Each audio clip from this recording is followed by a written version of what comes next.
Baik, dengan saya Imratul Leluna Hasanah dengan NPM 22700100 dari kelompok B5.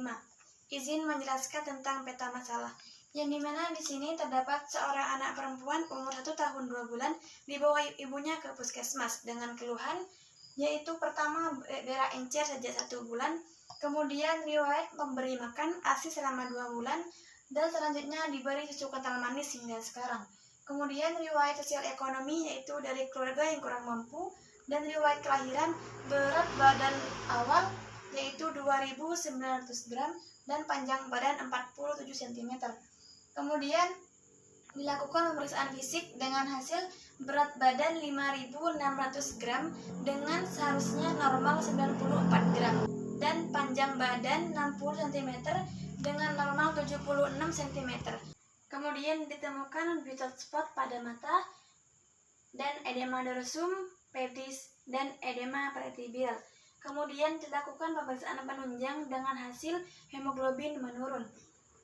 Setelah dilakukan pemeriksaan tersebut, anak ini didiagnosa mengidap penyakit marasmus kwashiorkor. Kemudian dari kasus ini dikaitkan dengan pelajaran BHP, yang dimana dalam BHP ada 4 kasus beneficence, non-beneficence, justice, dan autonomy. Kasus ini terdapat pada kasus beneficence, yang dimana dokter melakukan pelayanan terbaik dan memberikan rasa tanggung jawab lebih terhadap pasien. Kemudian jika dikaitkan dengan pelajaran PHOP, yaitu pelajaran tentang pencegahan, yang dimana ada 3 pencegahan, primer, sekunder, dan tersier. Yang dimana jika pencegahan primer yaitu pemberian makanan tambahan, nutrisi, dan suplementasi, dan sekunder rajin kontrol dokter. Kemudian pencegahan tersier yaitu menjaga pola makan dan rajin ke posyandu. Di sini saya akan menjelaskan tentang peta konsep dari kasus tersebut, yang dimana dimulai dari pola hidup.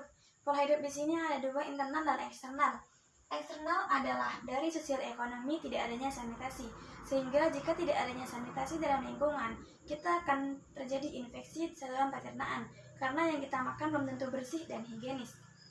Kemudian pengetahuan ibu kurang dan mengganti ASI dengan SKM, yang dimana bayi ini seharusnya hanya bisa mengonsumsi ASI. Kemudian jika bayi ini mengonsumsi SKM atau susu kental manis, akan terjadinya intoleransi laktosa.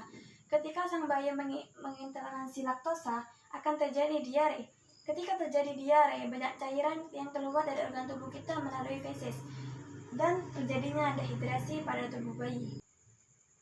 Kemudian di sini pola hidup internal, yang dimana pola hidup internal mulai dari tidak nafsu makan. Ketika sang bayi tidak nafsu makan, akan mengakibatkan gizi buruk, yang dimana gizi buruk atau kurang gizi ini disebabkan oleh 2, kekurangan asupan mikronutrien dan kekurangan asupan makronutrien.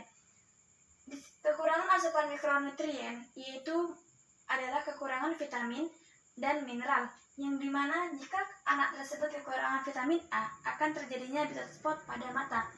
Kemudian anak tersebut kekurangan kalsium dan akan mengakibatkan pertumbuhan tulang terhambat, karena kalsium berfungsi untuk proses pertumbuhan tulang. Ketika kekurangan vitamin B12, zat besi, dan asam folat, bayi tersebut akan mengalami anemia. Ketika mengalami anemia, otomatis HB menurun, yang dimana HB ini berfungsi dalam pembentukan sel darah merah dengan mengantarkan oksigen dari paru-paru dan diantarkan ke seluruh tubuh untuk pembentukan sel darah merah. Kemudian kekurangan asupan makronutrien, yaitu gizi yang sangat besar dibutuhkan oleh tubuh kita, yang dimana asupan makronutrien ada 3, yaitu karbohidrat, lemak, dan protein.